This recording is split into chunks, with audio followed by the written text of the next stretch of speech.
Hermanos míos, hace apenas 4 semanas recibí una llamada desesperada a las 3 de la madrugada de una familia completamente aterrorizada. Me decían con voces quebradas por el pánico absoluto: Padre, tiene que venir inmediatamente a nuestra casa ahora mismo. Algo demoníaco está sucediendo aquí y no sabemos qué hacer. Llevamos 5 meses viviendo un infierno que se intensifica cada día. No podemos dormir por las manifestaciones. ¿Qué experimentamos todas las noches? Escuchamos pasos pesados en el pasillo cuando todos estamos en nuestros cuartos. Vemos sombras que se mueven deliberadamente, no son trucos de luz, sino presencias que sentimos físicamente. Objetos se caen de los estantes. Sin que nadie los toque, las puertas se abren y se cierran solas con fuerza, como si alguien invisible estuviera enojado. Sentimos presiones en el pecho cuando intentamos orar. Hay una opresión constante en el ambiente que nos está asfixiando espiritualmente. Los niños tienen pesadillas todas las noches donde venas oscuras amenazándolos. Mi esposa ha caído en depresión severa. Yo estoy teniendo ataques de ira incontrolables que nunca había tenido. Nuestra familia, que siempre fue unida y pacífica, ahora está destruyéndose por conflictos inexplicables que surgen de la nada. Padre, hemos hecho todo lo que sabemos hacer. Hemos rezado rosarios completos todas. Las noches hemos puesto crucifijos en cada habitación. Hemos rociado agua bendita por toda la casa. Repetidamente hemos pedido otros sacerdotes que vinieran a bendecir la casa y lo han hecho, pero nada funciona. Al contrario, todo empeora progresivamente. Es como si hubiera algo extremadamente poderoso y maligno que se ha aferrado a esta casa y que no quiere irse bajo ninguna circunstancia. Y lo más extraño, Padre, es que todo esto comenzó exactamente hace 5 meses, cuando hicimos una mudanza a esta casa. El primer día que entramos a vivir aquí, sentimos algo raro en el ambiente, pero pensamos que era solo la adaptación a un lugar nuevo. Pero desde esa primera noche, las manifestaciones comenzaron sutilmente y han ido creciendo hasta convertirse en ataques constantes que ya no podemos soportar. Por favor, Padre, venga ahora. No podemos esperar hasta mañana. Sentimos que si no hacemos algo urgente esta noche, algo terrible va a suceder. Me vestí inmediatamente y conduje hacia su casa, que estaba en las afueras de la ciudad. Era zona semirural con casas espaciadas entre sí, rodeadas de terrenos grandes. Cuando llegué alrededor de las 4 de la madrugada, encontré a toda la familia reunida en la sala con las luces encendidas. Ninguno quería estar solo en su habitación. Todos tenían expresiones de terror mezclado con agotamiento extremo. Se veía claramente que llevaban semanas sin dormir bien. Los niños de 8 y 10 años estaban aferrados a su madre. El esposo tenía mirada de desesperación de hombre que ha llegado al límite de lo que puede soportar. Y hermanos, en el momento en que crucé la puerta de entrada de esa casa, sentí algo que cualquier sacerdote con experiencia en liberación espiritual habría reconocido. Inmediatamente había una atmósfera opresiva palpable, una presencia maligna, fuerte, que estaba literalmente infestando ese espacio. No era imaginación ni sugestión, era realidad espiritual objetiva que se podía percibir claramente. Me senté con ellos y les pedí que me contaran absolutamente todo desde el principio, sin omitir ningún detalle, por insignificante que pareciera. Y hermanos, lo que me revelaron durante la siguiente hora me confirmó que efectivamente había infestación demoníaca seria en esa casa. Me contaron que la casa había sido propiedad de un hombre que murió solo hace un año, un hombre del cual los vecinos decían que practicaba ocultismo, que consultaba espíritus, que hacía rituales extraños. Especialmente durante las noches de luna llena, que la gente del área le tenía miedo y evitaba acercarse a su propiedad.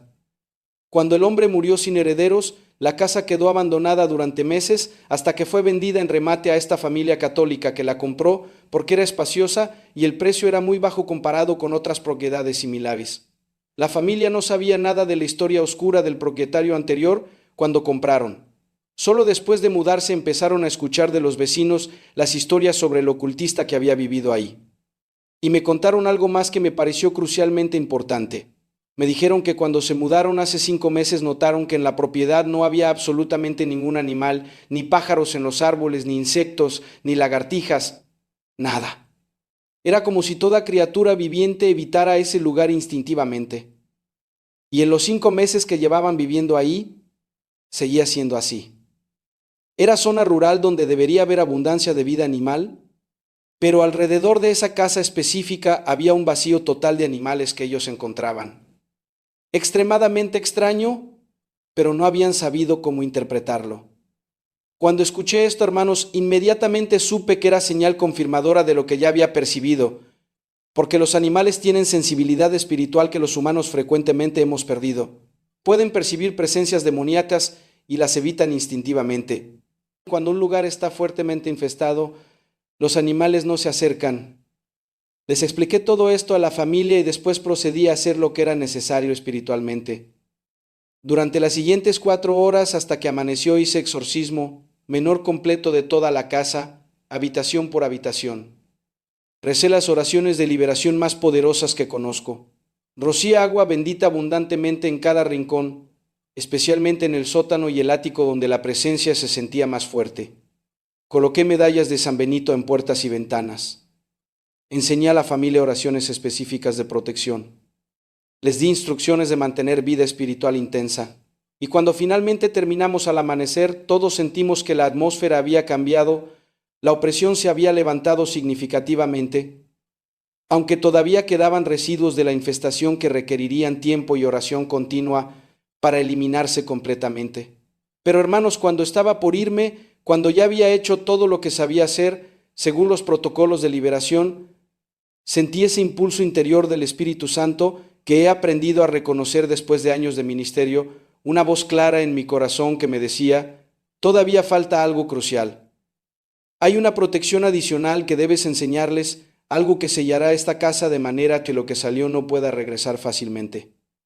Y en ese momento recordé una enseñanza antigua que había aprendido de un exorcista anciano hace muchos años, una sabiduría tradicional de la Iglesia que se ha perdido casi completamente en el catolicismo moderno, pero que tiene fundamento bíblico sólido y efectividad comprobada durante siglos.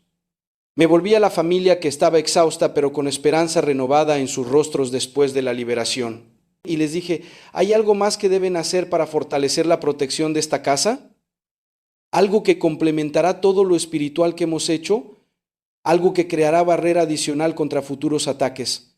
Les voy a enseñar sobre 3 animales específicos que Dios creó con capacidad especial de percibir presencias malignas y de proteger espacios donde habitan contra influencias demoníacas.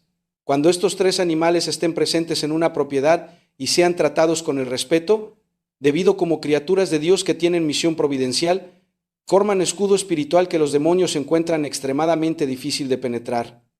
No es magia, no es superstición, es sabiduría basada en las Escrituras, en la experiencia de la Iglesia, en siglos de observación, de cómo Dios usa su creación para bendecirnos y protegernos. La familia me escuchaba con atención absoluta. Animales, y les expliqué cómo debían recibirlos en su propiedad, prometieron hacer exactamente lo que les indicaba. Y hermanos, en las semanas siguientes, mientras mantenían contacto conmigo para reportar cómo iban las cosas, me contaron que gradualmente esos 3 animales comenzaron a aparecer en su propiedad de maneras que solo podían ser providenciales, y que conforme llegaban y se establecían ahí las manifestaciones residuales que todavía experimentaban, iban disminuyendo hasta desaparecer completamente. 2 meses después, me visitaron nuevamente para agradecerme. Me dijeron que su casa ahora era completamente pacífica, que los 3 animales que Dios les había enviado estaban ahí viviendo tranquilamente y que sentían que su hogar estaba bajo protección especial, que podían percibir tangiblemente esa experiencia. Me confirmó algo que había estado observando durante décadas de ministerio sacerdotal, y es que Dios puso en ciertos animales específicos capacidades especiales de percibir el mal espiritual y de proteger contra él los espacios donde habitan. Que cuando estos animales están presentes en un hogar ejercen función de guardianes espirituales, no por poder propio que no tienen, sino porque Dios los usa como instrumentos de su providencia protectora. Hoy voy a revelarles, hermanos, cuáles son esos 3 animales que protegen el hogar del mal. Voy a mostrarles el fundamento bíblico completo de por qué tienen esa capacidad. Voy a explicarles exactamente cómo deben recibirlos y tratarlos. Voy a darles testimonios adicionales de familias que experimentaron protección extraordinaria y voy a advertirles sobre errores que evitar para que esto no se convierta en superstición pagana. Hermanos queridos, si sienten que su hogar está bajo ataque espiritual, si experimentan opresiones o manifestaciones extrañas, si simplemente quieren fortalecer la protección espiritual de su familia, les pido que se suscriban a este canal inmediatamente porque lo que voy a revelarles puede transformar la atmósfera espiritual de su casa.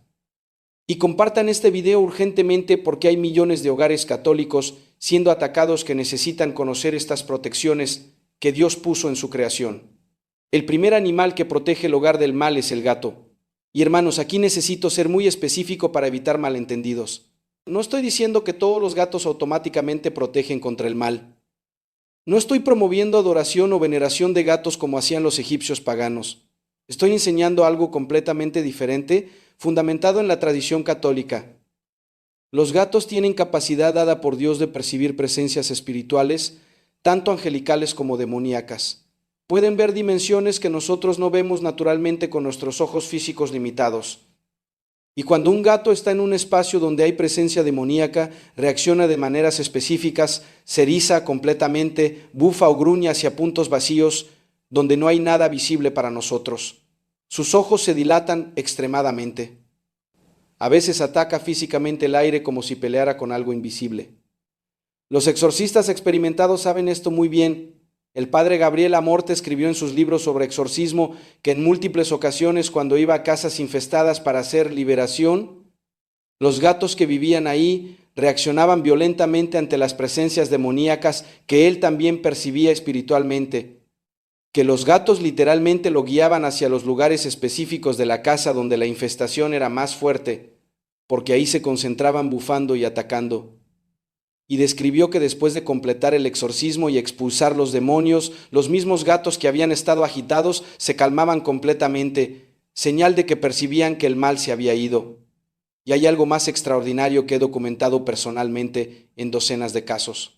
Cuando un gato llega providencialmente a vivir en una casa que está siendo atacada, espiritualmente su presencia constante parece crear barrera que debilita tremendamente la capacidad de los demonios de manifestarse físicamente. No sé exactamente cómo opera esto en el mundo espiritual, no puedo explicarlo teológicamente con precisión absoluta, pero lo he visto repetirse tantas veces que no puede ser coincidencia. Familias que estaban experimentando manifestaciones demoníacas constantes. Me reportan que después de que un gato llegó a vivir con ellos, las manifestaciones disminuyeron dramáticamente o cesaron completamente, como si los demonios evitaran los espacios donde el gato estaba presente. Ahora, hermanos, esto no significa que deben salir corriendo a comprar gatos pensando que son amuletos mágicos contra demonios. Eso sería superstición ridícula. Lo que significa es que si providencialmente un gato aparece en su propiedad, especialmente si están experimentando problemas espirituales, no lo rechacen inmediatamente. Consideren que tal vez Dios lo está enviando como instrumento de protección. Recíbalo con gratitud. Denle agua y comida. Permítale quedarse. Trátenlo con el respeto debido a criatura de Dios que puede estar cumpliendo misión providencial. Y si ya tienen gato en casa y comienzan a notar que se comporta extrañamente mirando fijamente puntos vacíos, bufando sin razón, aparente evitando ciertas áreas de la casa, presten atención porque probablemente está percibiendo algo espiritual que ustedes no ven. En los conventos y monasterios católicos durante siglos los gatos han sido bienvenidos. No solo porque controlan plagas de ratones, sino porque las monjas y monjes sabios observaron que los gatos parecían mantener alejados espíritus malignos de los lugares santos. Hay conventos carmelitas antiguos donde hasta el día de hoy mantienen la tradición de tener siempre al menos un gato en la propiedad, específicamente como guardián espiritual, además de controlador de plagas. Santa Teresa de Ávila permitía gatos en sus conventos. San Juan Bosco tenía gatos en sus oratorios. Muchos santos reconocieron que estos animales tenían función protectora más allá de lo meramente físico. El segundo animal que protege el hogar del mal es el perro. Y aquí, hermanos, el fundamento es todavía más sólido. Los perros tienen lealtad y amor hacia sus dueños que refleja el amor de Dios. Tienen capacidad de sacrificarse por proteger a su familia humana, que es imagen de Cristo dando su vida por nosotros, y tienen sensibilidad espiritual extraordinaria. Pueden percibir presencias demoníacas y reaccionan ante ellas de maneras específicas. Ladran furiosamente hacia puntos vacíos, gruñen con pelos erizados, retroceden con miedo o atacan agresivamente según su temperamento. He documentado incontables casos de familias que me reportan que sus perros comenzaron a comportarse extrañamente justo cuando manifestaciones demoníacas empezaron, que los perros se negaban a entrar a ciertas habitaciones que ladraban durante la noche hacia las esquinas de los cuartos, que se escondían temblando cuando la opresión espiritual se intensificaba. Y lo más importante, hermanos, los perros ejercen protección activa contra influencias malignas, de manera que los gatos frecuentemente no hacen. Un gato puede percibir el mal y evitarlo, pero un perro leal percibe el mal y lo confronta defendiendo agresivamente su territorio y su familia. Los demonios, que son cobardes por naturaleza, a pesar de su maldad, evitan los espacios donde hay perros guardianes, especialmente perros grandes y valientes que no tienen miedo de nada. No es que el perro tenga poder para expulsar demonios, solo Dios y quienes actúan en su autoridad pueden hacer eso, pero el perro puede hacer. Es suficientemente difícil e incómoda la presencia demoníaca que los demonios prefieren buscar lugares sin esa resistencia. He tenido casos de familias que adoptaron perros específicamente después de que les enseñé esta verdad y que experimentaron mejora dramática en la atmósfera espiritual de sus hogares. Una familia me contó que después de adoptar un pastor alemán grande, las pesadillas que sus hijos tenían todas las noches cesaron completamente, que el perro dormía en el pasillo entre las habitaciones de los niños y parecía estar montando guardia, que cuando ocasionalmente todavía había alguna manifestación, el perro ladraba furiosamente y la manifestación cesaba inmediatamente. Otra familia con un labrador reportó que desde que el perro llegó, las puertas dejaron de abrirse solas, los objetos dejaron de caer. La casa recuperó paz que no tenían en meses. Y en la tradición católica, aunque no hay doctrina oficial sobre esto, hay sabiduría popular transmitida durante generaciones que reconoce el papel protector de los perros. San Roque, uno de los santos patronos de los enfermos, es siempre representado con un perro a su lado. El perro que milagrosamente le llevaba pan cuando estaba enfermo de peste, que lo protegía, que lo acompañaba fielmente. San Domingo de Guzmán, fundador de los dominicanos, tiene leyenda de que su madre, antes de que él naciera, soñó que daría a luz un perro con antorcha encendida en la boca que incendiaría el mundo. Profecía de cómo Domingo predicaría la verdad encendiendo corazones. Los dominicanos son llamados dominicanes, perros del Señor, guardianes de la ortodoxia.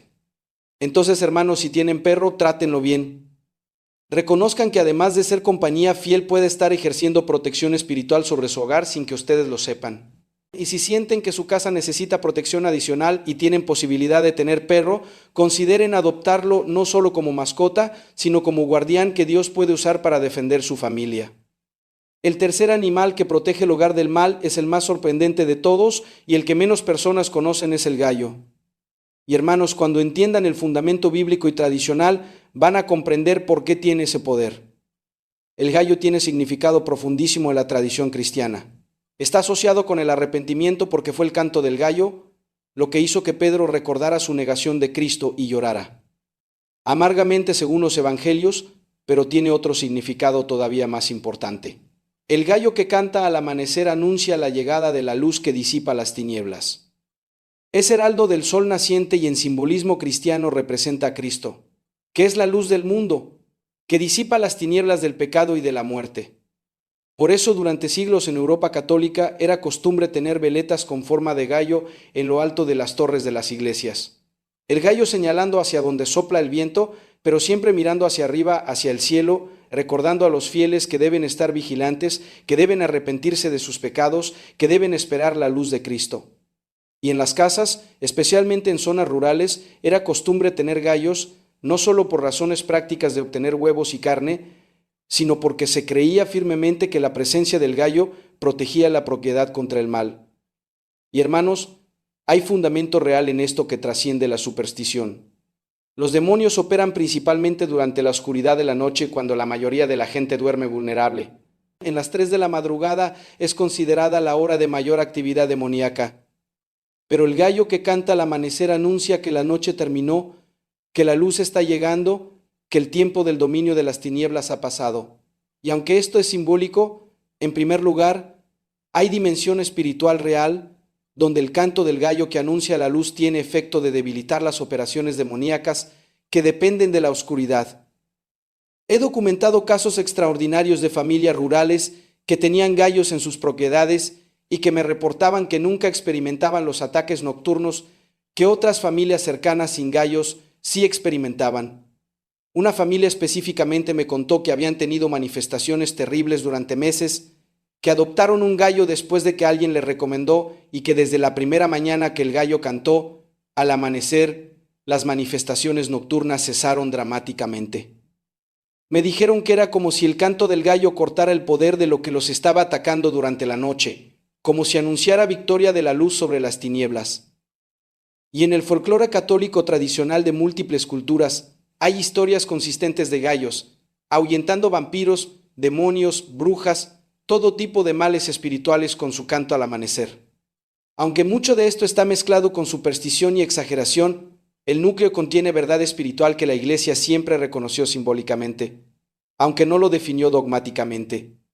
Ahora, hermanos, la pregunta práctica: ¿cómo pueden implementar esto en sus hogares modernos, especialmente si viven en ciudades donde no es práctico tener gallos? Para el gato y el perro relativamente fácil.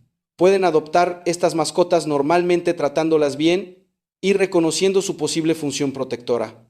Para el gallo es más complicado en contextos urbanos donde hay restricciones, pero si viven en zona rural o semirural donde es permitido, consideren tener al menos un gallo en su propiedad.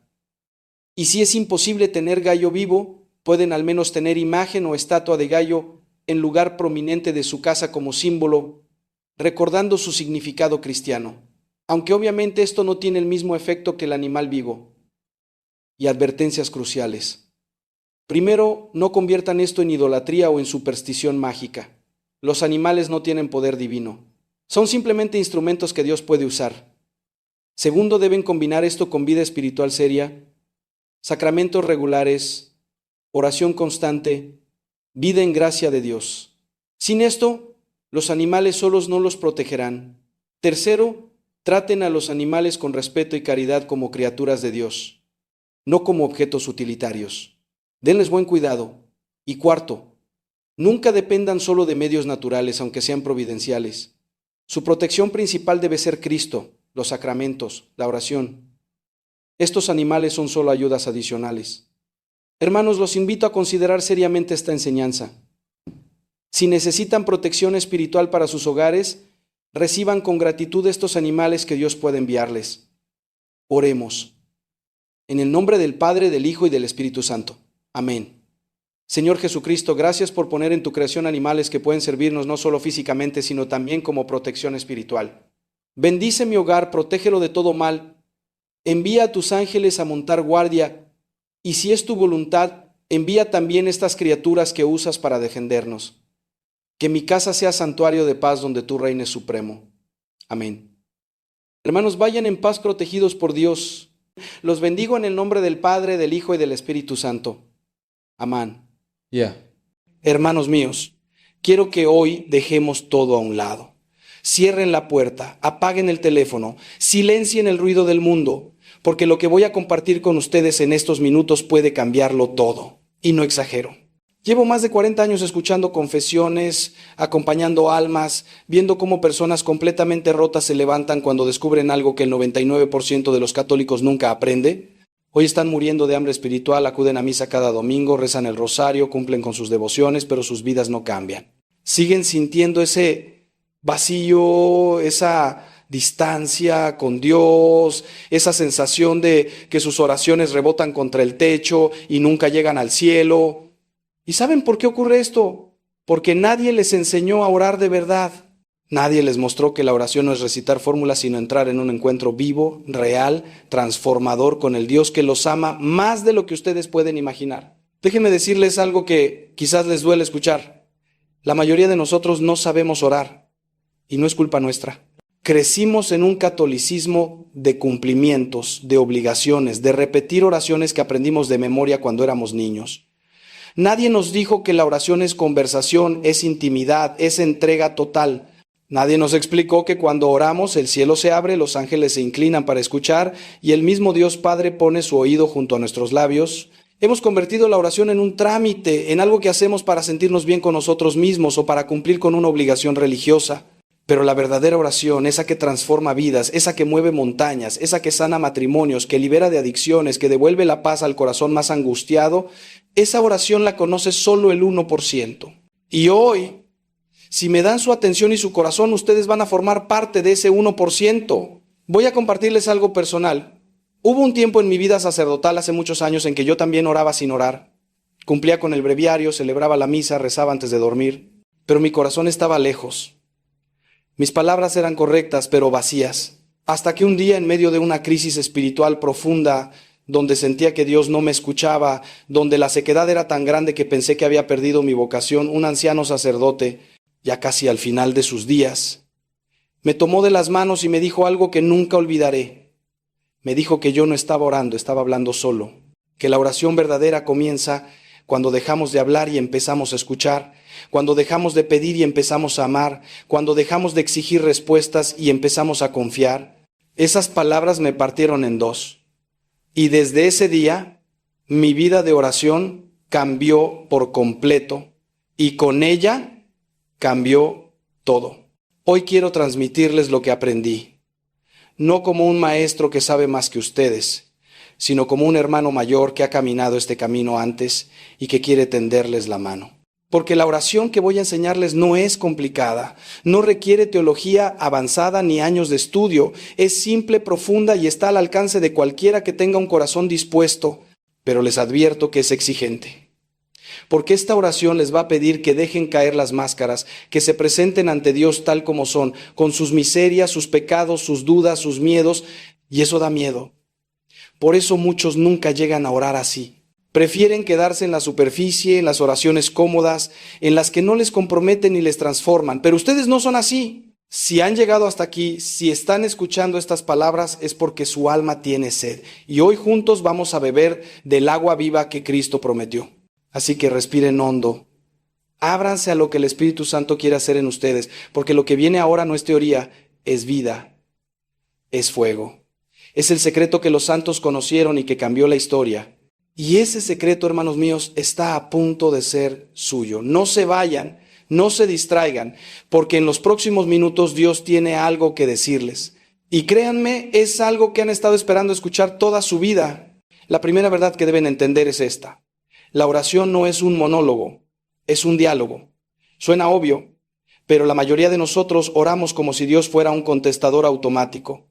Dejamos nuestro mensaje, colgamos y seguimos con nuestra vida. Le decimos lo que necesitamos, lo que queremos, lo que esperamos que haga por nosotros y cuando terminamos nos levantamos y nos vamos.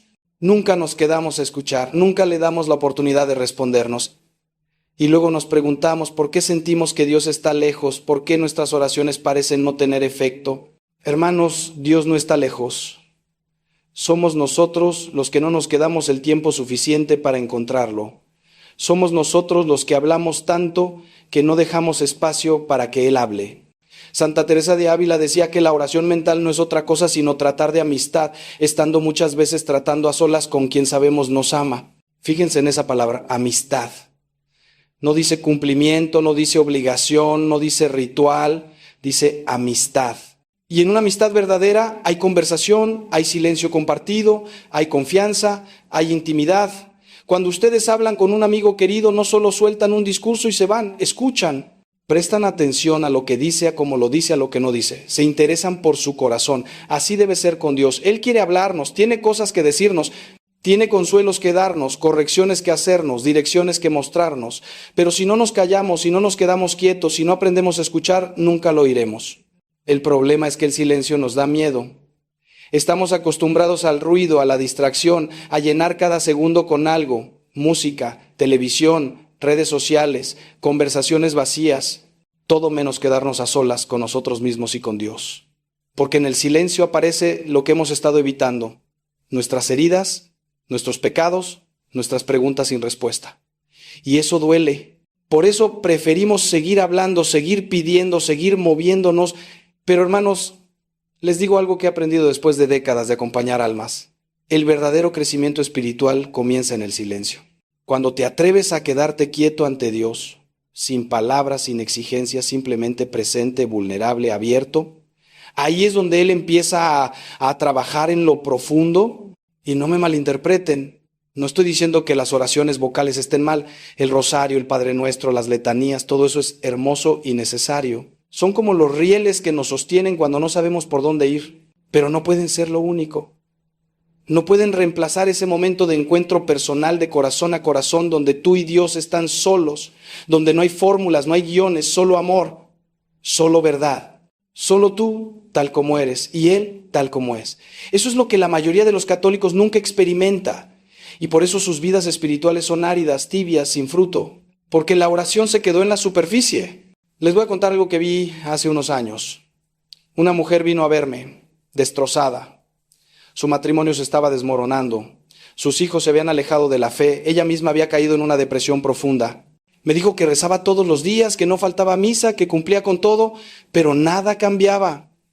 Le pregunté cómo oraba. Me describió una rutina perfecta. Rosario por la mañana, oraciones antes de comer, examen de conciencia por la noche, todo correcto. Pero cuando le pregunté cuándo había sido la última vez que simplemente se sentó ante el sagrario sin decir nada solo para estar con Jesús, se quedó en blanco, nunca lo había hecho. Nunca había probado el silencio, nunca había dado el paso de la intimidad. Y ese fue el punto de quiebre.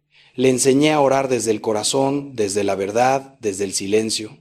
Y en cuestión de meses todo empezó a cambiar. No porque Dios hubiera cambiado, sino porque ella había aprendido a encontrarlo. Ahora escuchen esto con mucha atención porque aquí está el segundo secreto. La oración verdadera nace de la humildad, no de la perfección. Muchos de ustedes no oran como deberían porque piensan que no están preparados, que no son lo suficientemente santos, que tienen que arreglar su vida primero.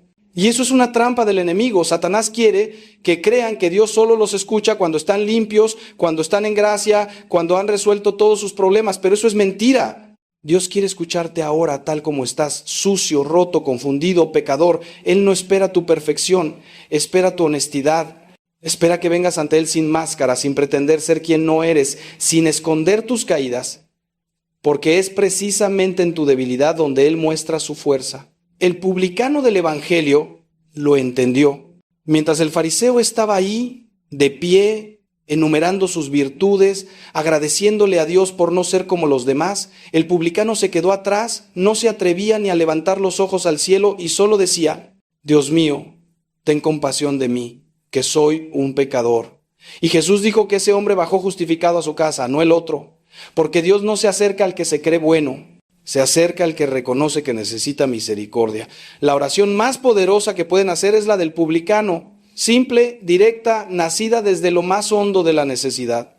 No hace falta que inventen palabras bonitas. No hace falta que suenen espirituales. Solo hace falta que sean sinceros. Y aquí es donde muchos se pierden. Creen que tienen que usar un lenguaje especial cuando hablan con Dios, frases piadosas, palabras antiguas, un tono solemne. Y está bien a veces, pero Dios también quiere escucharte hablar como hablas. Con tu vocabulario, con tus emociones, con tu rabia si la hay, con tu tristeza, con tu alegría. Él no es un emperador distante que exige protocolo. Es tu Padre que te ama más que nadie en el mundo. Y los padres quieren que sus hijos les hablen con confianza, con libertad. Quieren escuchar sus risas, sus llantos, sus quejas, sus sueños. Así es Dios con ustedes. Quiere que le cuenten todo. Lo bueno, lo malo, lo feo. Quiere que le digan cuando están enojados con Él, cuando no entienden lo que está pasando, cuando sienten que los abandonó. Porque solo cuando eres honesto puede haber verdadera relación.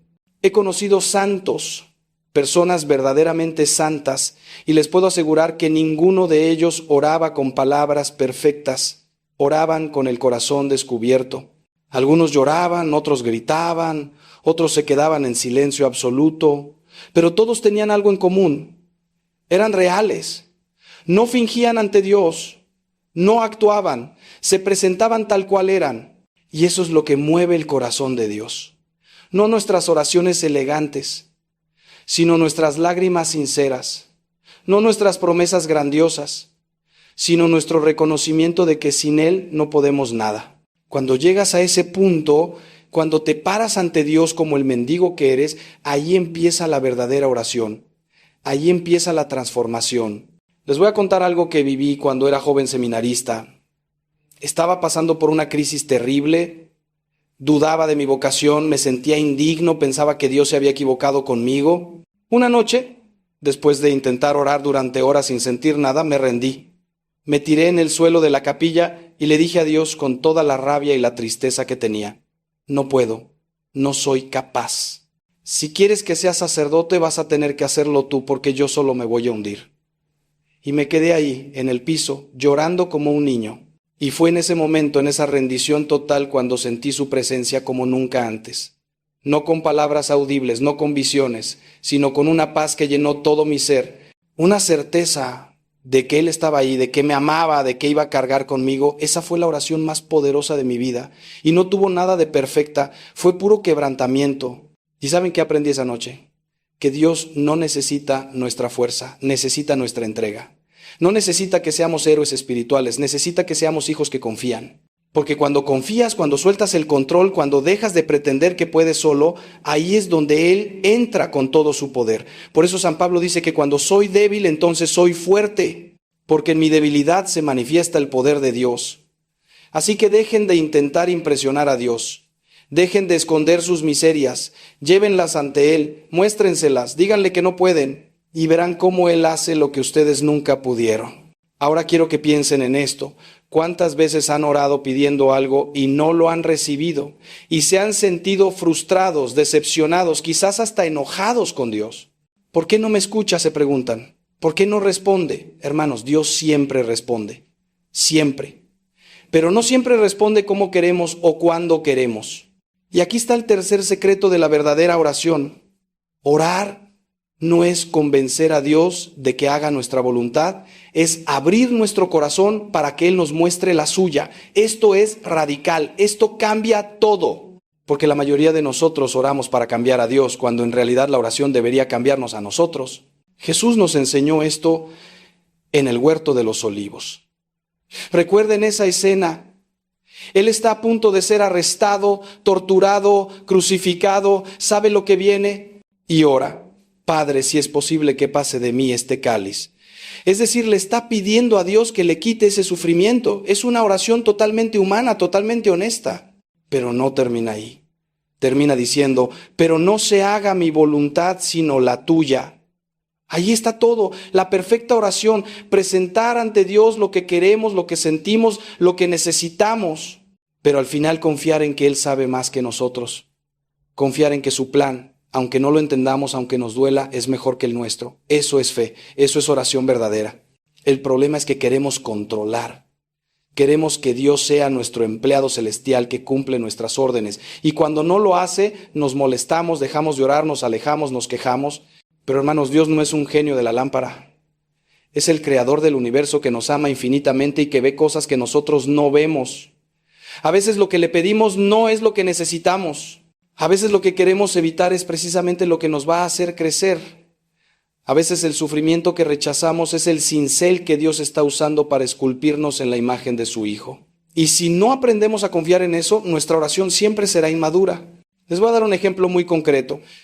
Una vez vino a verme un hombre que había estado orando durante años para que Dios le devolviera a su esposa. Ella lo había dejado por otro. Él sufría enormemente. Y cada día le pedía a Dios que ella volviera, pero no volvía. Y él estaba lleno de amargura, sintiendo que Dios no lo amaba, que no le importaba su dolor. Cuando hablamos, le pregunté si alguna vez había orado. Señor, haz en mí lo que sea necesario para que yo sea quien tú quieres que sea. Se quedó callado. Nunca había orado así. Siempre había sido, Señor, cambia las circunstancias. Nunca, Señor, cámbiame a mí. Y ese fue el punto de inflexión. Empezó a orar diferente. Empezó a pedir sanación interior, capacidad de amar de verdad. Y con el tiempo, Dios no le devolvió a su esposa, pero le dio algo mejor. Le devolvió la paz. Le mostró sus propios errores, lo sanó de su orgullo, lo liberó del rencor. Y eventualmente, años después, rehizo su vida de una manera que nunca hubiera imaginado. ¿Entienden lo que pasó ahí? Cuando dejó de exigirle a Dios que cambiara su realidad y empezó a pedirle que lo cambiara a Él, todo se transformó, porque esa es la verdadera respuesta a la oración. No siempre es que Dios haga lo que queremos. A veces es que Dios nos convierte en quienes necesitamos ser para recibir lo que Él quiere darnos. Y eso requiere paciencia, requiere confianza. Requiere que estemos dispuestos a ser podados, a ser refinados, a pasar por el fuego si es necesario, porque al otro lado de ese proceso está la versión de ustedes que Dios soñó desde la eternidad. La versión libre, sanada, plena, capaz de amar de verdad. Y ahora déjenme hacerles una pregunta que quizás los incomode. ¿Cuánto tiempo pasan ustedes en oración cada día? No en oraciones rápidas, no en un Padre Nuestro de camino al trabajo, sino en oración real, profunda, de corazón. 10 minutos. 5. Nada. Porque aquí está la cruda realidad. No puedes tener una relación profunda con alguien si no pasas tiempo con esa persona. Es imposible. Imaginen que están casados y solo hablan con su cónyuge 5 minutos al día, corriendo, sin realmente conectar. ¿Cuánto tiempo creen que va a durar ese matrimonio? Lo mismo pasa con Dios. Si le dan las sobras de su tiempo, las migajas de su atención, no esperen tener una vida espiritual rica. No funciona así. Los santos pasaban horas en oración, horas. No porque fueran superhombres o supermujeres, sino porque habían descubierto algo, que en la presencia de Dios encontraban todo lo que necesitaban. Paz, fuerza, dirección, consuelo, gozo. Y una vez que pruebas eso, una vez que experimentas cómo es realmente estar con Él, no quieres irte. Pero la mayoría de ustedes nunca ha llegado a ese punto porque nunca se han quedado el tiempo suficiente. Entran y salen corriendo, como si la oración fuera una estación de gasolina espiritual donde cargas rápido y te vas. Pero hermanos, la oración es un banquete, es una fiesta, es una cámara nupcial donde el esposo espera a su esposa y ustedes están invitados a quedarse, a disfrutar, a ser transformados, pero tienen que dar el paso, tienen que hacer el tiempo. Sé lo que están pensando, es que no tengo tiempo, tengo trabajo, tengo hijos, tengo responsabilidades. Y yo les digo con todo respeto, eso es mentira. Todos tenemos tiempo para lo que es importante. Tienen tiempo para ver una serie en Netflix, tienen tiempo para estar en las redes sociales, tienen tiempo para 1000 cosas que no les dan vida, pero dicen que no tienen tiempo para Dios, hermanos. Es cuestión de prioridades. Y si Dios no es su prioridad, nunca van a crecer espiritualmente, nunca van a salir de la mediocridad. Nunca van a experimentar el poder de la oración verdadera. Van a seguir siendo católicos tibios, de domingo, que cumplen pero que nunca se transforman. Y miren, no les estoy pidiendo que se vuelvan monjes, no les estoy diciendo que tienen que rezar 5 horas diarias, pero sí les digo que necesitan un mínimo. Necesitan apartar tiempo todos los días para estar con Dios. 15 minutos, media hora, lo que puedan, pero que sea sagrado, que sea innegociable, que sea su momento de encuentro con Él. Y verán cómo todo empieza a cambiar. Porque cuando le das a Dios el primer lugar en tu tiempo, Él multiplica el resto.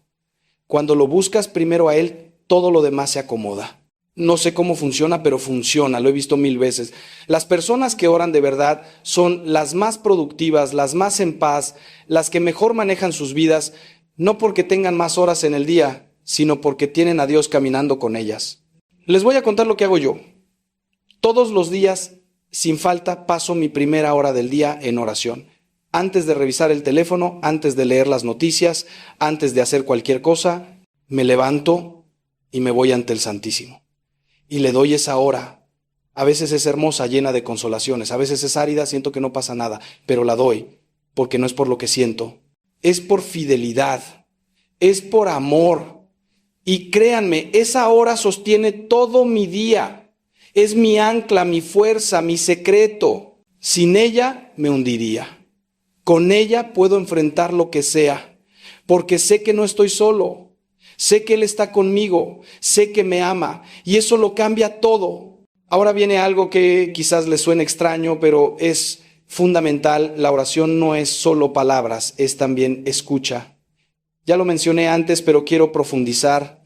Porque esto es lo que más nos cuesta. Estamos tan acostumbrados a llenar el silencio, a llenar cada momento con ruido, que cuando nos quedamos callados ante Dios nos sentimos incómodos, nos sentimos raros. Y enseguida volvemos a hablar, a pedir, a recitar.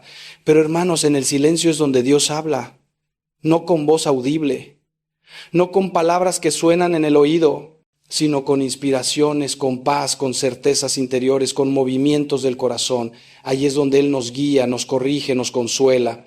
El profeta Elías aprendió esto, ¿recuerdan la historia? Estaba huyendo, desesperado, y Dios le dijo que se presentara en la montaña porque él iba a pasar. Y vino un viento huracanado que partía las montañas y quebraba las rocas, pero Dios no estaba en el viento. Luego vino un terremoto, pero Dios no estaba en el terremoto. Luego vino fuego, pero Dios no estaba en el fuego. Y después del fuego vino un susurro suave, una brisa leve, y ahí estaba Dios, en el susurro, en la brisa, en lo silencioso. Y esa es la forma en que Dios nos habla la mayoría de las veces, no en lo espectacular, no en lo ruidoso, sino en lo pequeño, lo sutil, lo que solo podemos percibir si estamos atentos, si estamos en silencio. Pero para escuchar ese susurro, tienen que aquietar todo lo demás. Su mente que no para de pensar, su corazón que está lleno de preocupaciones, sus sentidos que están bombardeados por 1000 estímulos. Tienen que crear espacio interior. Y eso se logra con la práctica. No va a pasar de la noche a la mañana. Las primeras veces que intenten quedarse en silencio ante Dios, les va a parecer imposible. La mente va a saltar de un pensamiento a otro. Van a recordar pendientes, van a planear el día, van a distraerse con cualquier cosa. Es normal. No se desanimen, solo vuelvan suavemente a la presencia de Dios una y otra vez, como quien entrena un músculo. Poco a poco van a ir encontrando ese lugar interior de quietud. Y cuando lo encuentren van a descubrir un tesoro. Santa Teresa de Ávila hablaba de las moradas interiores, de ese castillo que cada uno tiene dentro donde Dios habita, pero la mayoría de nosotros nunca entramos a ese castillo. Nos quedamos en el patio exterior, en las salas de recepción, nunca llegamos al centro, a la cámara nupcial donde el rey nos espera, y esa es la tragedia. Que tenemos a Dios dentro de nosotros más cerca que nuestra propia respiración y no lo sabemos, porque nunca nos hemos adentrado. Nunca nos hemos atrevido a hacer el viaje interior. Y ese viaje, hermano, se hace en el silencio. Se hace cuando dejas de mirar afuera y empiezas a mirar adentro.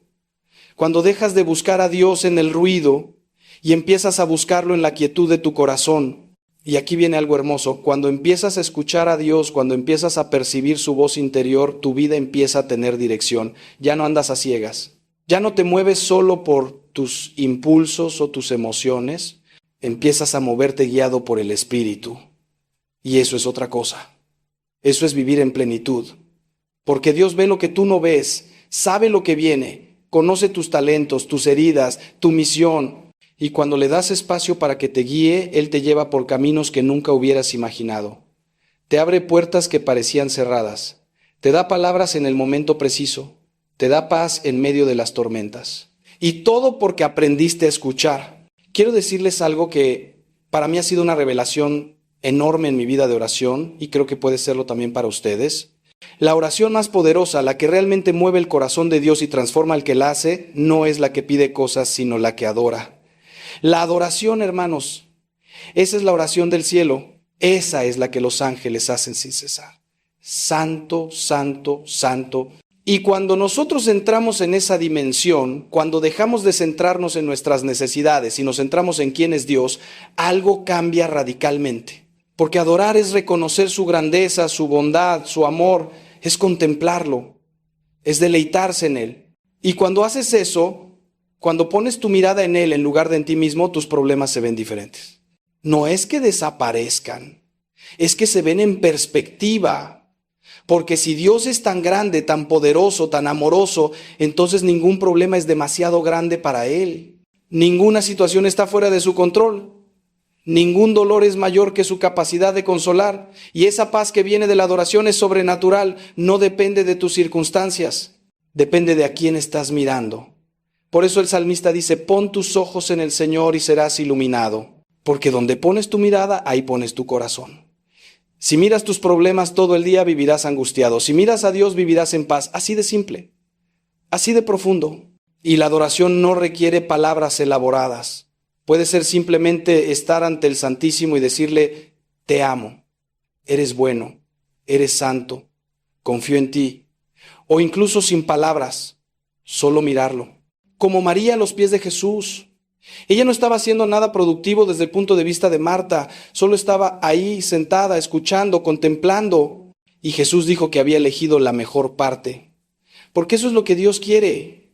Quiere que estemos con Él, no por lo que podamos obtener, no por lo que vaya a darnos, sino porque lo amamos, porque Él nos basta.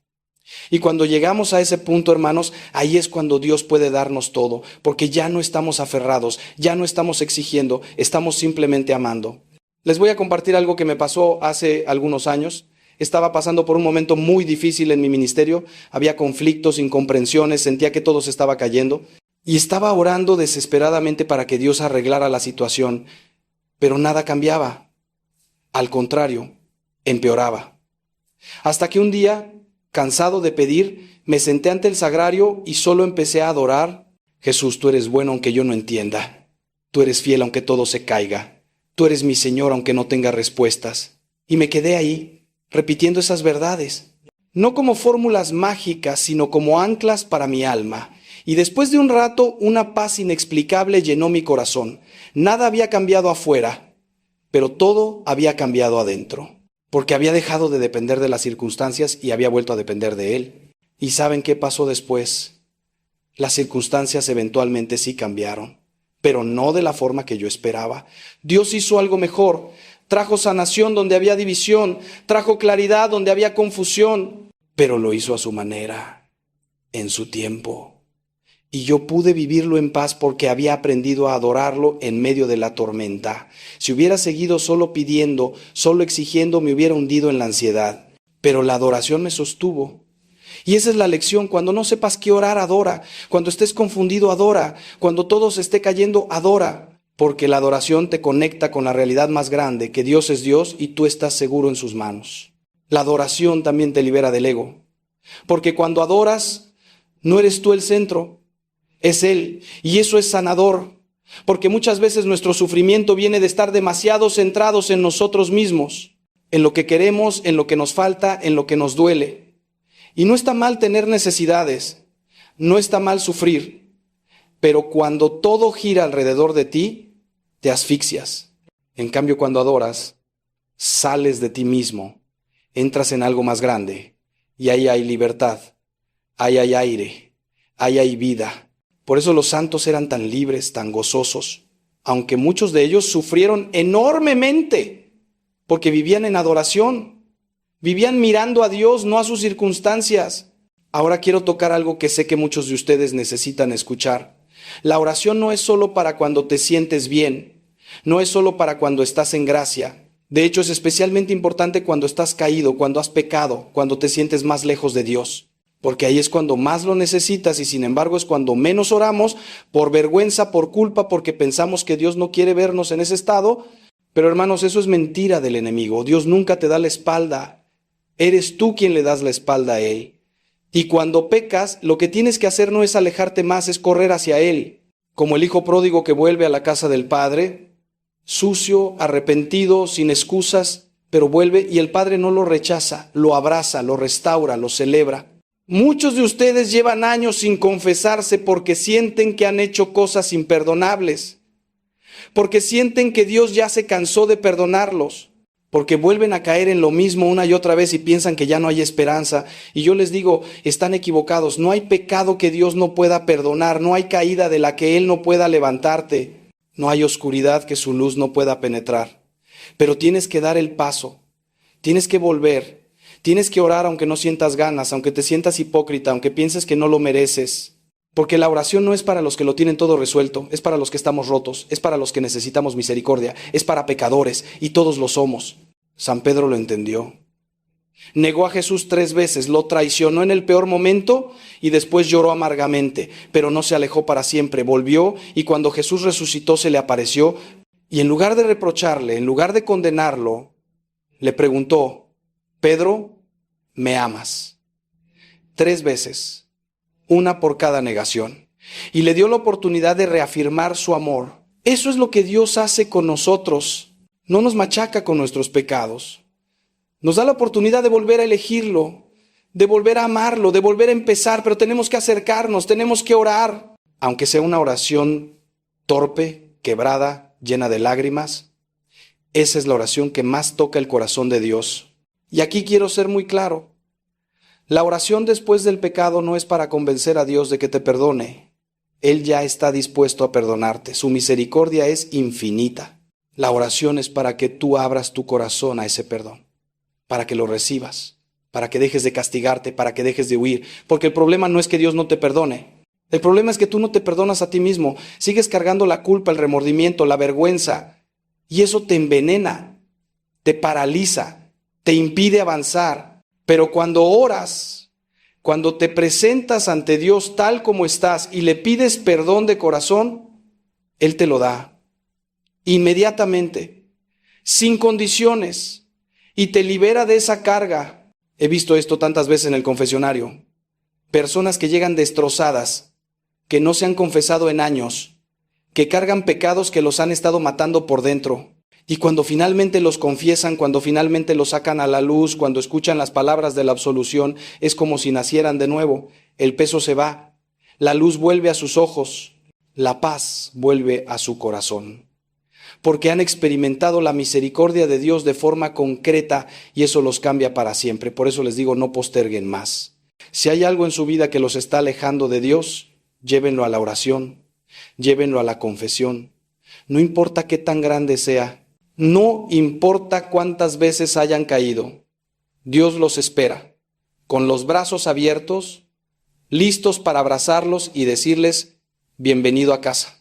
Y ahora permítanme llevarlos a un nivel más profundo todavía. La oración de intercesión. Orar por otros. Esto es algo que los santos hacían constantemente y es una de las formas más poderosas de amor.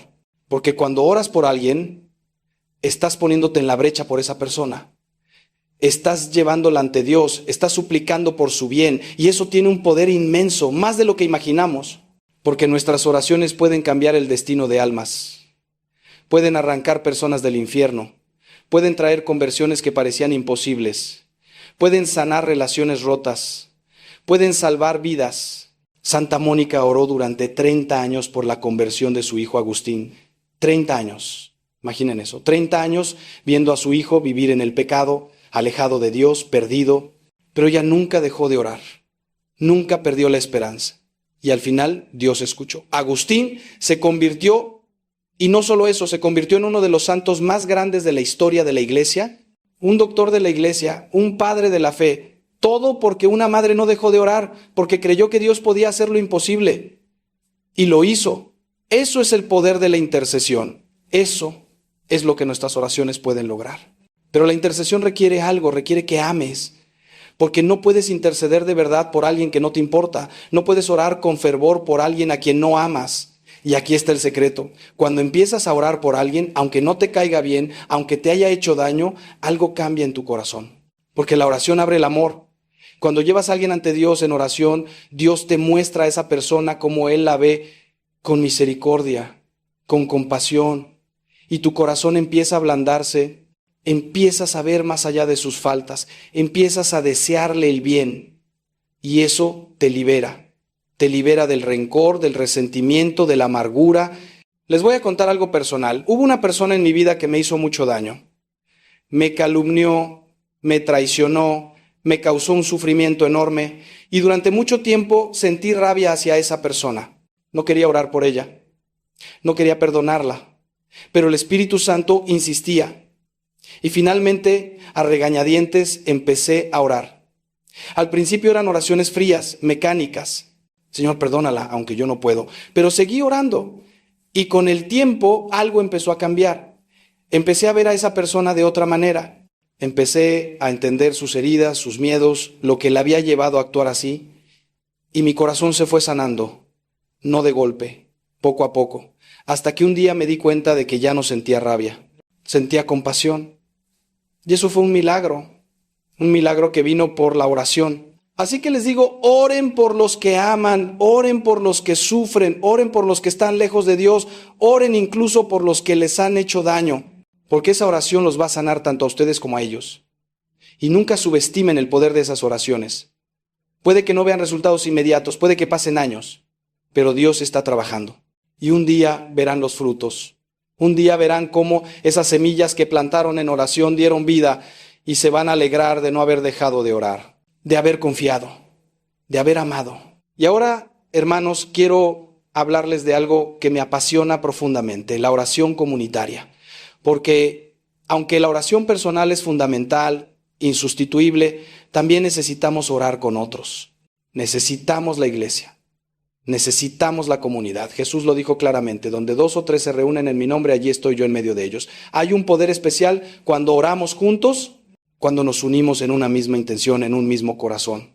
Porque ahí se manifiesta el cuerpo de Cristo, ahí se hace visible la unidad que Jesús vino a traer. Y la forma más alta de oración comunitaria es la Eucaristía, la misa. Esa es la cumbre de toda oración, porque ahí no estamos solo hablando con Dios, estamos participando del sacrificio de Cristo, estamos uniéndonos a su entrega en la cruz. Estamos recibiendo su cuerpo y su sangre. No hay nada más grande, no hay nada más poderoso. Por eso la misa no puede ser opcional para un católico que quiere crecer espiritualmente, no puede ser algo que haces solo cuando te apetece. Tiene que ser el centro de tu semana, el momento cumbre de tu vida de oración. Pero muchos van a misa como autómatas. Llegan tarde, se van antes de que terminen, no participan, no cantan, no escuchan, van a cumplir. Y eso es una tragedia, porque están perdiendo el tesoro más grande que tenemos. Están desaprovechando el encuentro más íntimo con Jesús que podemos tener en esta vida. Hermanos, la próxima vez que vayan a misa, vayan conscientes, vayan preparados. Lleguen unos minutos antes y usen ese tiempo para poner su corazón en disposición. Piensen en lo que va a pasar. El cielo va a descender, Cristo va a hacerse presente, ustedes van a comulgar con Dios. Es inmenso, es sagrado, es transformador, pero solo si lo viven así. Y no se queden solos en su fe. Busquen comunidad, busquen hermanos con los que puedan orar, compartir, crecer, porque la vida cristiana no es un camino solitario, necesitamos apoyo, necesitamos aliento.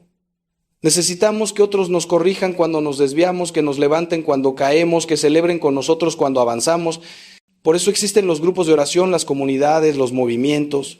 No están ahí por casualidad, están porque Dios sabe que nos necesitamos unos a otros, que juntos somos más fuertes, que la fe compartida crece, mientras que la fe aislada se marchita. Les voy a contar algo hermoso que viví. Hace años formamos un pequeño grupo de oración en la parroquia, éramos 6 personas, nos juntábamos una vez por semana para orar juntos. Al principio era un poco incómodo. No todos sabíamos cómo orar en voz alta, había silencios raros, pero persistimos y con el tiempo ese grupo se convirtió en familia. Nos conocíamos profundamente, sabíamos las luchas de cada uno, orábamos específicamente por las necesidades de cada hermano y vimos milagros, vimos sanaciones. Vimos conversiones, vimos cómo Dios se movía poderosamente cuando nos reuníamos en su nombre. Y hasta el día de hoy, años después, esas personas son pilares en mi vida, porque oramos juntos, porque compartimos nuestra fe, porque nos sostuvimos mutuamente. Así que no tengan miedo de buscar eso, no tengan miedo de abrir su corazón a otros, no tengan miedo de orar en comunidad. Sé que puede dar vergüenza al principio, sé que puede sentirse vulnerable, pero créanme, vale la pena. Porque cuando descubren la belleza de orar con otros, cuando experimentan cómo el Espíritu Santo se mueve en medio de la comunidad, su fe va a dar un salto. Va a crecer de una manera que nunca hubiera crecido solo, porque así nos diseñó Dios, para vivir en comunión, para amarnos, para orar juntos. Y ahora quiero abordar algo que sé que frustra a muchos, la sequedad en la oración. Esos momentos en los que oras y sientes que no pasa nada, en los que Dios parece estar en silencio, en los que tu corazón está frío y tus palabras suenan huecas. Todos hemos pasado por ahí.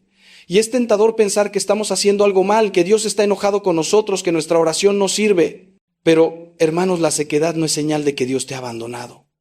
Al contrario, muchas veces es señal de que Él te está llevando más profundo, porque en la consolación es fácil orar. Cuando sientes la presencia de Dios, cuando tu corazón está encendido, orar es un deleite.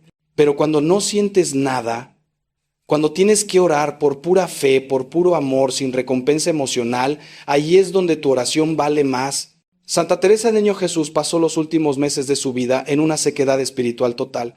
Sentía como si Dios no existiera, como si todo lo que había creído fuera mentira, pero siguió orando, siguió amando, siguió confiando. Y eso, hermanos, es heroicidad.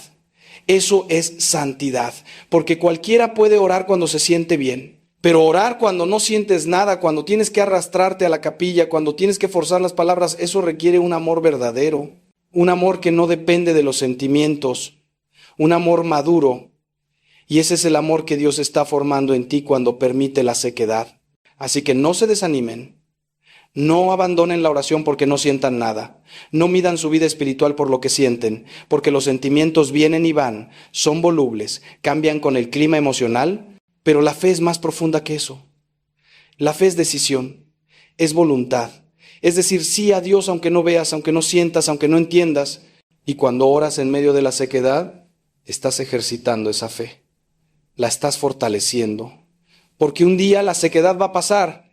Dios va a volver a llenar tu corazón de su presencia. Y vas a entender que esos momentos áridos fueron necesarios, que te enseñaron a confiar, que te purificaron, que te prepararon para recibir más. San Juan de la Cruz llamaba a esto la noche oscura del alma y escribió que es en esa noche donde Dios trabaja más profundamente, donde nos vacía de nuestras propias ideas sobre Él, de nuestras necesidades emocionales, de nuestro apego a las consolaciones, para llenarnos solo de Él, del Dios verdadero, no del Dios que nosotros inventamos para sentirnos bien. Y eso es doloroso, es oscuro, pero es necesario, porque si siempre dependiéramos de los sentimientos, nuestra fe sería frágil, se caería la primera dificultad. En cambio, cuando aprendes a orar en la oscuridad, cuando aprendes a confiar sin ver, tu fe se vuelve inquebrantable. Y eso es lo que Dios quiere para ti. Les voy a dar un consejo práctico para esos momentos de sequedad. Cuando no sepas qué decir, cuando las palabras no salgan, usa las palabras de la Escritura. Reza los salmos. Esos son la oración del pueblo de Dios desde hace milenios. Ahí vas a encontrar palabras para tu alabanza, para tu súplica, para tu lamento. Ahí vas a encontrar expresiones que dicen lo que tú no puedes decir y Dios las recibe como si fueran tuyas, porque son suyas, son su palabra. Entonces cuando tú se las devuelves en oración, Él se complace.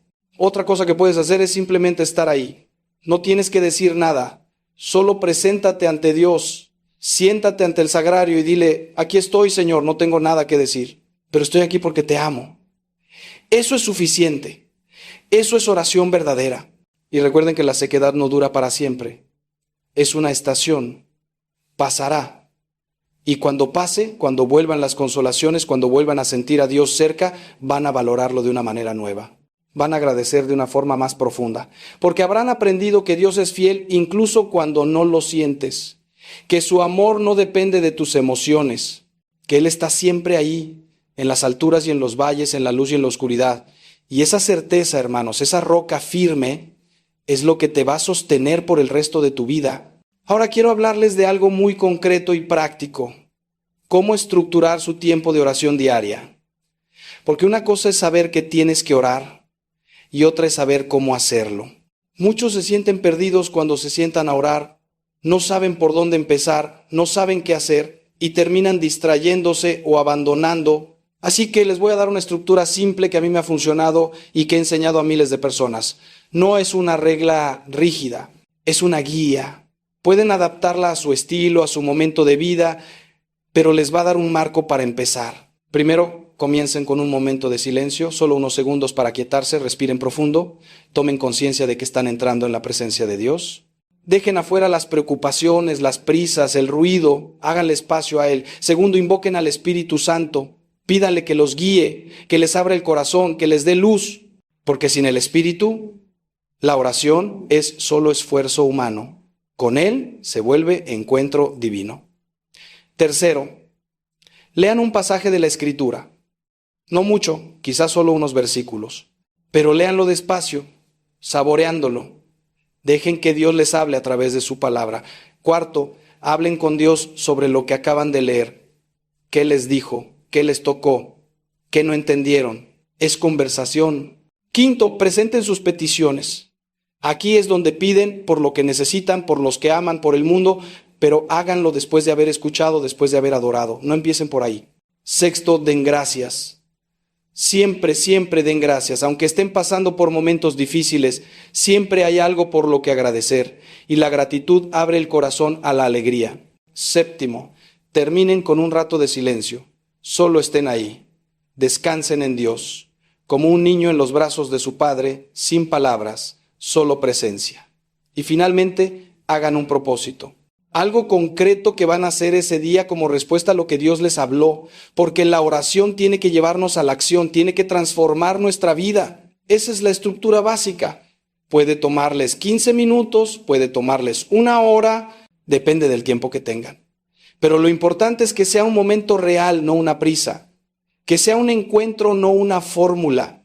Y créanme, si hacen esto todos los días, su vida va a cambiar. Porque van a empezar a conocer a Dios de verdad, no de oídas, no por lo que otros les dijeron, sino por experiencia personal.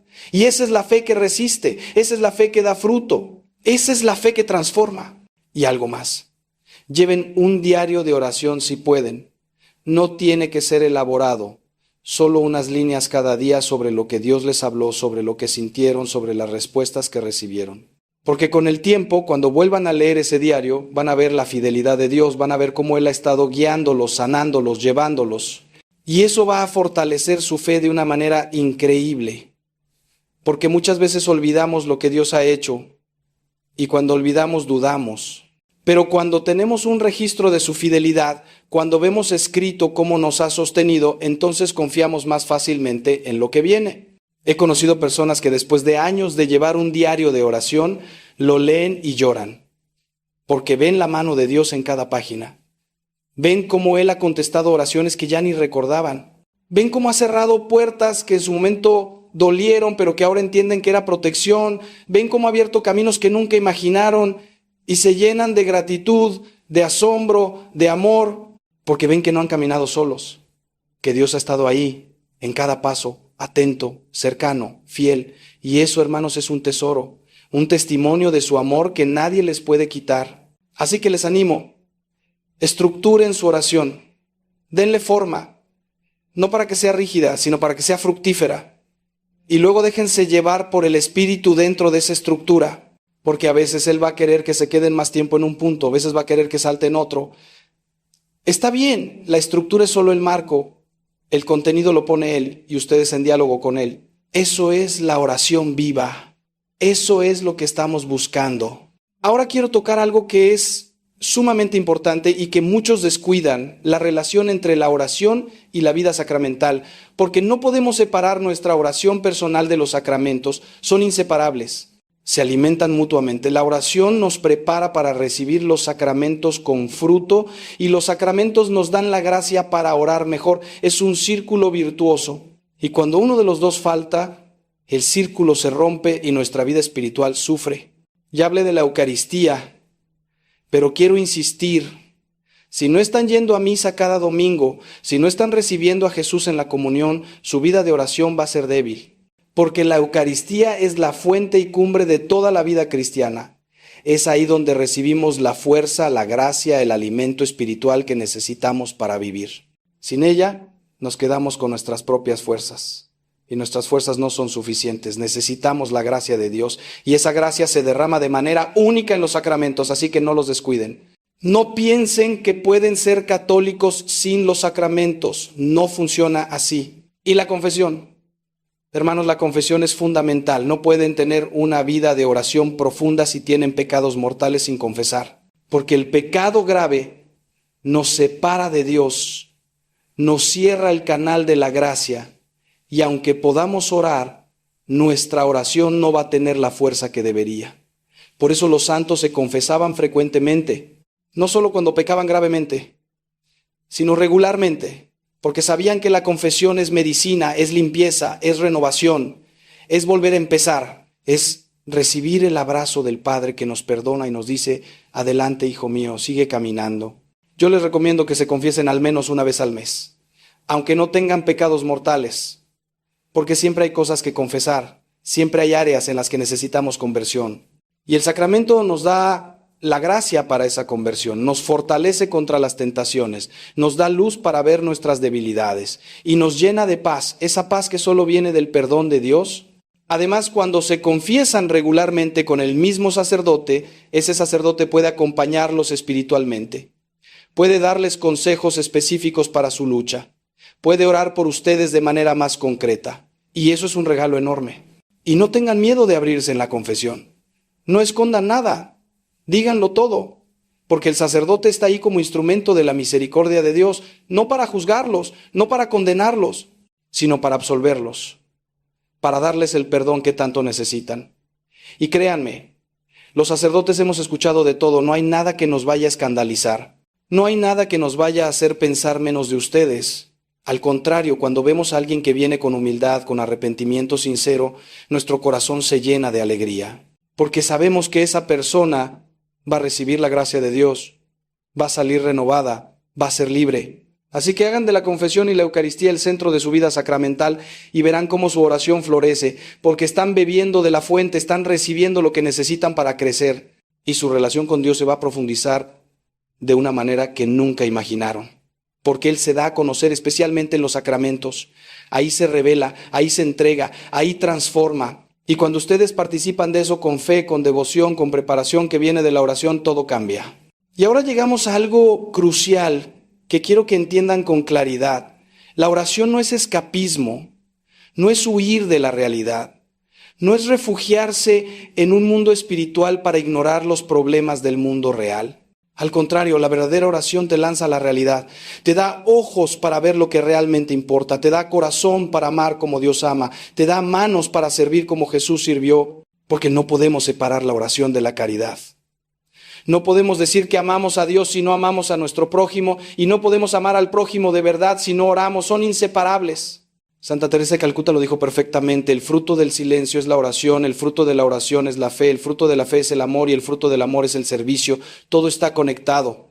Empiezas con el silencio, con la oración, ahí tu fe crece y esa fe se traduce en amor y ese amor te impulsa a servir. Pero si quitas la oración del principio, todo el resto se derrumba. Porque sin oración, el servicio se vuelve activismo, se vuelve algo que haces con tus fuerzas y terminas quemado, frustrado, vacío. En cambio, cuando sirves desde la oración, desde el encuentro con Dios, tu servicio tiene otra calidad, tiene unción, tiene fruto. Porque no eres tú quien sirve, es Cristo en ti. Y déjenme decirles algo más. Cuando oran de verdad, cuando se encuentran con el amor de Dios, no pueden quedarse indiferentes ante el sufrimiento, no pueden cerrar los ojos a la injusticia, no pueden ignorar al pobre, al enfermo, al que sufre, porque el mismo Dios que te ama te muestra el rostro de los que aman, te hace sensible al dolor ajeno, te rompe el corazón por lo que rompe el suyo, y entonces sales a hacer algo, sales a amar concretamente. Y eso, hermanos, es la fe en acción. Eso es el cristianismo verdadero, no solo palabras, no solo sentimientos piadosos, sino amor tangible, servicio real. Les voy a contar algo que me marcó profundamente. Hace años conocí a una mujer que pasaba horas en adoración ante el Santísimo. Horas. Y yo pensaba, qué vida de oración tan hermosa. Pero cuando salía de la capilla, esa mujer se iba a un albergue de personas sin hogar y servía comida, lavaba ropa, abrazaba a los que nadie quería abrazar. Y un día le pregunté cómo podía hacer tanto, de dónde sacaba la energía, y me dijo algo que nunca olvidé. Yo veo a Jesús en el sagrario y luego voy a servirlo en la calle. Es el mismo Jesús. Si lo amo aquí, tengo que amarlo allá. Eso es coherencia. Eso es vivir lo que se ora. Así que examinen su vida. Si su oración no los está haciendo más amorosos, más generosos, más pacientes, más dispuestos a servir, algo está mal. Porque la verdadera oración transforma. Y la primera transformación que debe haber es en la capacidad de amar. Si oran mucho pero siguen siendo egoístas, duros de corazón, indiferentes al sufrimiento ajeno, entonces no están orando de verdad. Están haciendo otra cosa. Están cumpliendo un ritual, pero no están encontrándose con Dios. Porque quien se encuentra con Dios, quien toca su amor, no puede quedarse igual. Tiene que cambiar, tiene que amar. Y el amor concreto empieza en casa. Con tu esposo, con tu esposa, con tus hijos, con tus padres. Ahí es donde primero tienes que demostrar que tu oración es real. No en grandes gestos heroicos, sino en la paciencia diaria, en el perdón repetido, en el servicio humilde. Porque es fácil amar a los desconocidos. Es difícil amar a los que viven contigo, a los que te sacan de quicio, a los que conocen tus defectos. Pero ahí es donde se prueba el amor verdadero. Ahí es donde tu oración tiene que dar fruto. Si en casa eres un ogro, pero en la iglesia eres un santo, algo está muy mal. Ahora quiero hablarles de algo que tal vez les sorprenda. La importancia del cuerpo en la oración. Porque no somos solo espíritu, somos cuerpo y alma. Y el cuerpo también ora. Cuando nos arrodillamos estamos diciendo con nuestro cuerpo, reconozco que tú eres Dios y yo no. Cuando hacemos la señal de la cruz, estamos marcándonos con el signo de nuestra salvación. Cuando levantamos las manos, estamos expresando alabanza, rendición, súplica. Todo esto es oración y es importante, porque el cuerpo influye en el alma y el alma en el cuerpo. Por eso en la tradición católica tenemos tantas posturas de oración.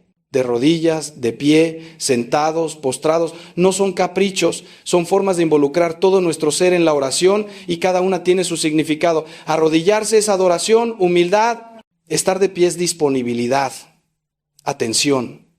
Sentarse es escucha, receptividad.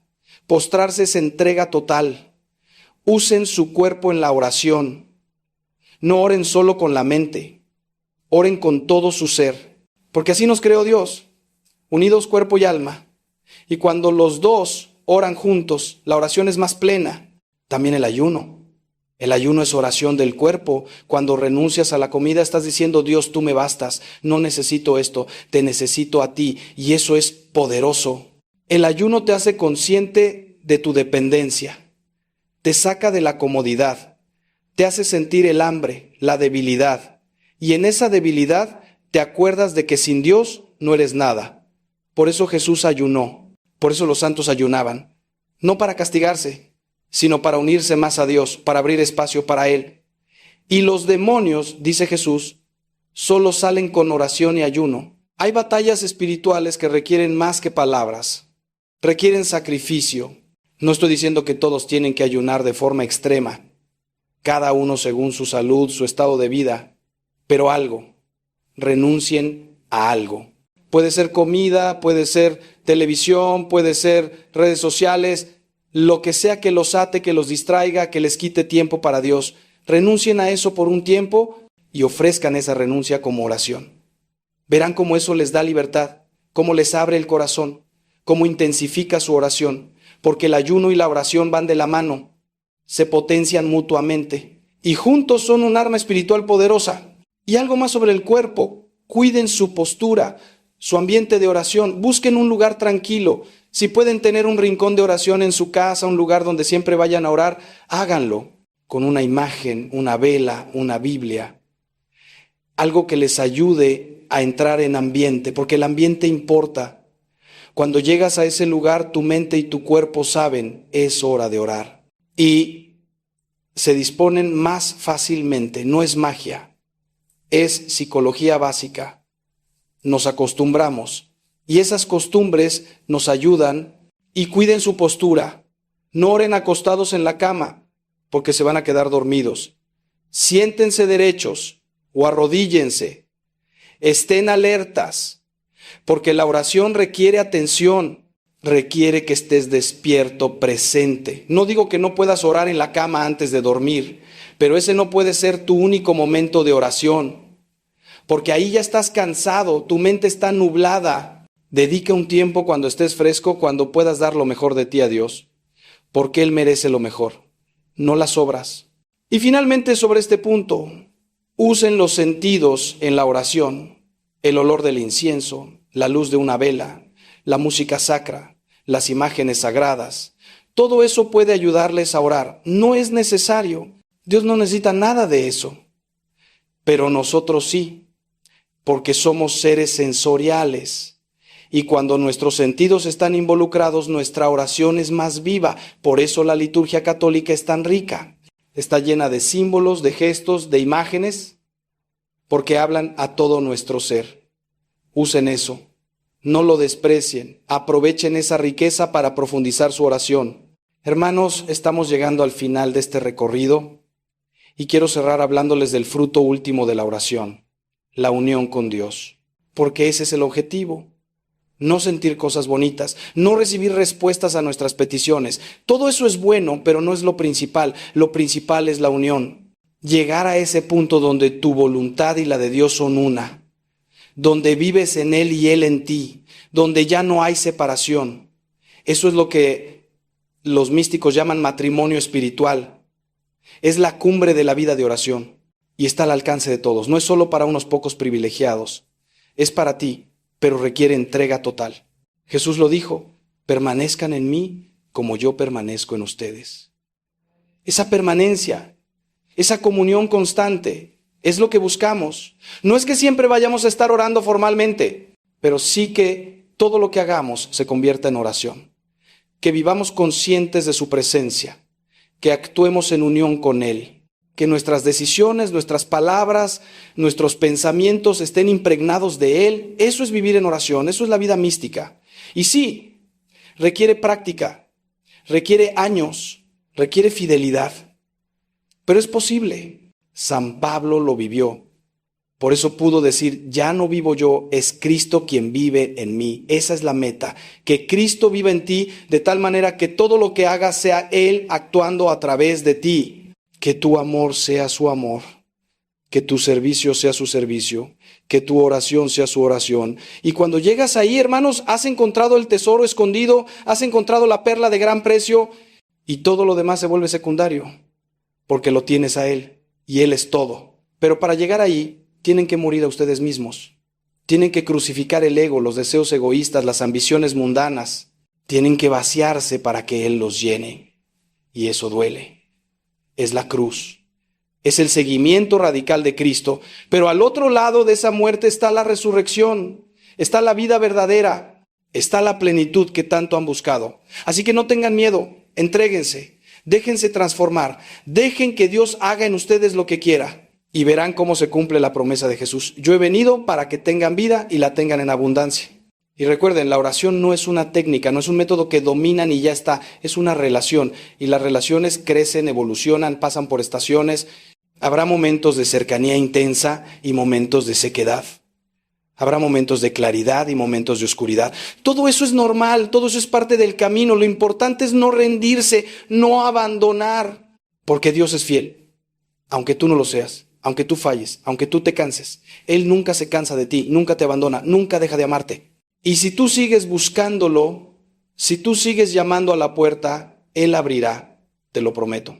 Porque así lo prometió Él. Pidan y se les dará, busquen y encontrarán, llamen y se les abrirá. Así que hoy, ahora mismo, tomen la decisión, decidan que van a ser parte de ese 1% que sabe orar de verdad, que van a dejar de conformarse con una fe tibia, superficial, que van a buscar a Dios con todo el corazón, que van a dedicar tiempo real a la oración, que van a abrirse a la transformación que Él quiere hacer en ustedes. No es fácil, no les voy a mentir, pero vale la pena. Porque al otro lado de ese compromiso está la vida que siempre quisieron, la paz que siempre buscaron, el amor que siempre necesitaron. Y todo eso está en Él, solo en Él. Hermanos míos, ha sido un honor compartir con ustedes este tiempo. Espero que algo de lo que he dicho haya tocado su corazón. Espero que el Espíritu Santo haya usado mis palabras para encender en ustedes el fuego del amor a Dios. Porque ese es mi único deseo, que ustedes lo amen, que lo conozcan, que sean felices en Él. Y si este mensaje les ha servido, no se lo guarden, compártanlo. Hay tantas personas que necesitan escuchar esto, tantos que están muriendo de sed espiritual sin saber que hay agua viva al alcance de su mano. Sean ustedes quienes les señalen el camino. Y si quieren seguir creciendo en su fe, si quieren seguir aprendiendo, les invito a que se suscriban a este canal. Aquí seguiremos compartiendo mensajes que los ayuden a profundizar su relación con Dios. Mensajes que los desafíen, que los consuelen, que los guíen, porque este camino no se hace solo. Necesitamos acompañarnos unos a otros, necesitamos alentarnos, necesitamos recordarnos las verdades eternas en medio de un mundo que nos distrae constantemente. Así que únanse a esta comunidad. Caminemos juntos. Y por favor oren por mí, como yo oro por ustedes. Porque todos necesitamos oración, todos necesitamos la gracia de Dios. Y cuando oramos unos por otros, formamos una red de amor y de gracia que nos sostiene, que nos impulsa, que nos lleva juntos hacia el cielo. Así que no olviden, ustedes en sus oraciones tienen un hermano que los recuerda cada día ante el Santísimo, que pide por ustedes, que desea su bien y confío en que ustedes harán lo mismo por mí. Que Dios los bendiga enormemente, que el Espíritu Santo los guíe, que la Virgen María los cubra con su manto y que en este camino de oración que hoy comienza o se renueva, encuentren lo que su corazón siempre ha buscado, el amor infinito de Dios que sana, que transforma, que salva. Los amo en Cristo. Hasta pronto.